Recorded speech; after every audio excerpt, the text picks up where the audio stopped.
अस्सलाम वालेकुम dear students.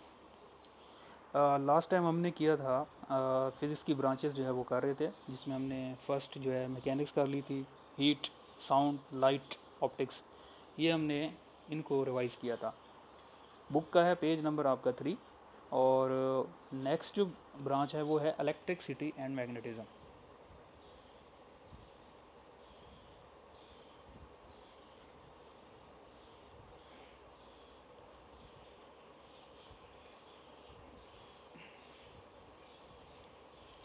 ये फिज़िक्स की बहुत ही अहम ब्रांच है, ठीक है, जिसमें हम इलेक्ट्रिसिटी और मैग्नेटिज्म से इलेक्ट्रिसिटी कैसे जनरेट होती है या इलेक्ट्रिसिटी से मैग्नेटिज्म कैसे जनरेट होता है, इस ब्रांच में हम कम्प्लीटली डिस्कस करेंगे कि ये दोनों चीज़ें जो हैं वो कैसे बनती हैं, ठीक है।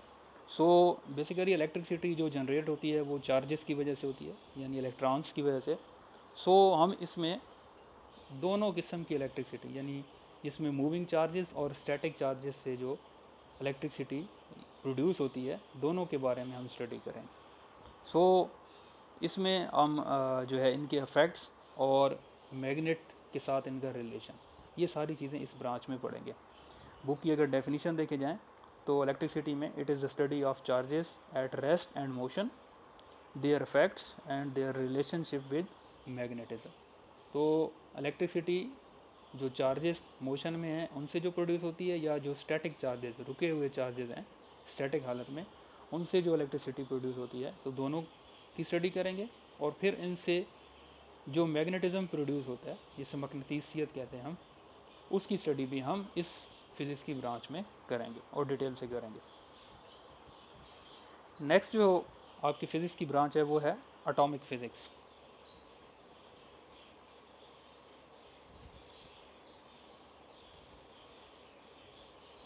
लफ्ज़ एटॉमिक एटम से निकला है, ठीक है। फिज़िक्स की इस ब्रांच में हम एटम की स्टडी करते हैं, उसका इंटरनल स्ट्रक्चर, न्यूक्लियस के अंदर जितनी चीज़ें हैं, या एटम के अंदर जो proton, neutron, electron, through out जो एटम का स्ट्रक्चर है, वो इस फिज़िक्स में हम उसको स्टडी करते हैं, एटॉमिक फिज़िक्स के अंदर। सो एटम के रिलेटेड जितनी भी चीज़ें हैं वो इस ब्रांच में स्टडी की जाती हैं। इसको डेफिनेशन बिल्कुल सिंपल सी है, it is the study of structure and properties of atom, ठीक है। उसका स्ट्रक्चर और प्रॉपर्टीज़ ये सारी हम इस ब्रांच के अंदर इसकी स्टडी करेंगे। ओके जी, नेक्स्ट है आपकी ब्रांच न्यूक्लियर फिज़िक्स, ठीक है। सो इसको मैं यहाँ पे लिखने लगा।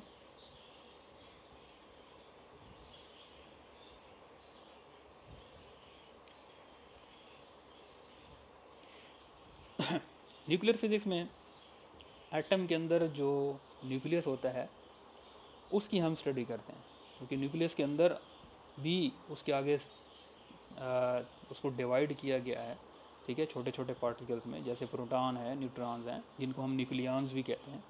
तो इसमें हम पूरा एटम की स्टडी नहीं करते, जस्ट न्यूक्लियस की स्टडी इसके अंदर की जाती है, ठीक है। किसी भी एटम के अंदर जो न्यूक्लियस है, तो न्यूक्लियर फिज़िक्स में जस्ट हम उस एटम के न्यूक्लियस की स्टडी करते हैं, पूरे एटम की स्टडी नहीं करते। तो इसकी डेफिनेशन पढ़ लेते हैं, बिल्कुल आसान सी है। Deal with the properties behaviour of nuclei, ठीक है।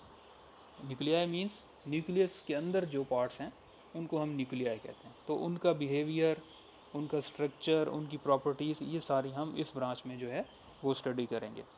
And the particles within the nuclei, ठीक है। और न्यूक्लिया के अंदर जो पार्टिकल्स हैं उसकी स्टडी भी हम इसके अंदर करते हैं। तो न्यूक्लियर फिज़िक्स में हम जस्ट न्यूक्लियस की स्टडी करते हैं। ओके जी, next branch of physics is plasma,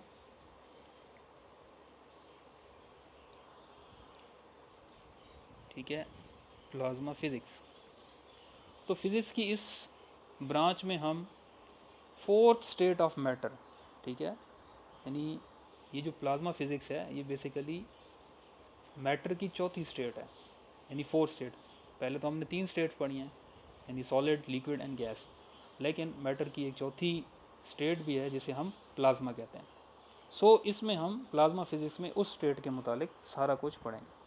इसमें बाज़ औक़ात ऐसा होता है कि एटम जो हैं अपने इलेक्ट्रॉन किसी वजह से लूज़ कर जाते हैं, ठीक है, और लूज़ करने से वो क्या है, आयंस के अंदर कन्वर्ट हो जाते हैं। तो बेसिकली ये जो इसमें जो हम पढ़ेंगे ये इसको आयनिक ब्रांच, आयनिक पार्टिकल्स यानी आयंस, एटम को उसको नहीं कह सकते, क्योंकि एटम तो तभी होता है जब उसमें प्रोटॉन और जो इलेक्ट्रॉन हैं उनकी तादाद सेम होती है। अगर इलेक्ट्रॉन निकल जाते हैं तो वो आयन में कन्वर्ट हो जाते हैं। तो फिज़िक्स की इस ब्रांच में, ये जो प्लाज्मा फिज़िक्स है, इसमें हम उन्हीं चीज़ों का, ये जो आयनिक स्टेट है उसी का ही स्टडी करेंगे।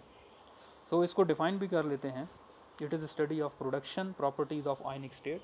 ठीक है, आयनिक स्टेट कैसे बनती है, उसकी प्रोडक्शन, और फिर उसमें डिफरेंट किस्म के जो प्रोसेस हैं उनकी स्टडी, और the fourth state of matter, ये इसको फोर्थ स्टेट ऑफ मैटर भी कहते हैं। तो प्लाज्मा फिजिक्स में हम इसी आयनिक स्टेट को पढ़ेंगे। आयन्स क्या होते हैं, जब एक एटम अपने इलेक्ट्रॉन लूज कर देता है तो वो आयन में कन्वर्ट हो जाता है, या कोई इलेक्ट्रॉन हासिल कर ले, गेन कर ले, तब भी वो आयन में कन्वर्ट हो जाएगा, यानी उस पर चार्ज आ जाएगा।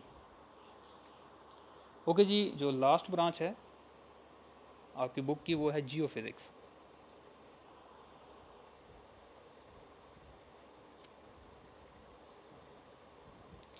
सो जियो फिजिक्स में हम ज़मीन यानी अर्थ के मुतालिक वो पढ़ते हैं। अर्थ के मुतालिक उसका इंटरनल स्ट्रक्चर आ जाता है, और इंटरनल स्ट्रक्चर उसमें जो आपको पता है कि अर्थ डिफरेंट लेयर्स पर मुश्तमिल है, तो कम्प्लीटली हम डिस्कस करते हैं कि वो जो लेयर्स हैं उस लेयर्स के अंदर कौन कौन सी चीज़ें जो हैं वो इन्वॉल्व हैं, या उसका इंटरनल स्ट्रक्चर जो है वो किस तरह का बना हुआ है। ये सारी चीज़ें हम इस जियो फिजिक्स के अंदर इसकी स्टडी करते हैं। तो यहाँ पे आपकी जो है ब्रांचेस खत्म होगी। इसको मैं एक दफ़ा यहाँ से बुक से भी पढ़ा देता हूँ। पेज नंबर आपका 3 है। It is study of internal structure of earth, यानी कि ज़मीन के इंटरनल स्ट्रक्चर की स्टडी हम जियो फिजिक्स के अंदर करते हैं। तो हमने अभी फिजिक्स की सारी ब्रांचेस ऑलमोस्ट जो हैं वो कवर कर ली हैं, जिसमें मैकेनिक्स थी, हीट थी, sound, light, optics, electricity and magnetism, उसके अलावा atomic physics, nuclear physics, plasma physics and Jio physics. तो इसका आपका टेस्ट भी होगा और ये आपने अच्छे तरीके से याद भी करना है।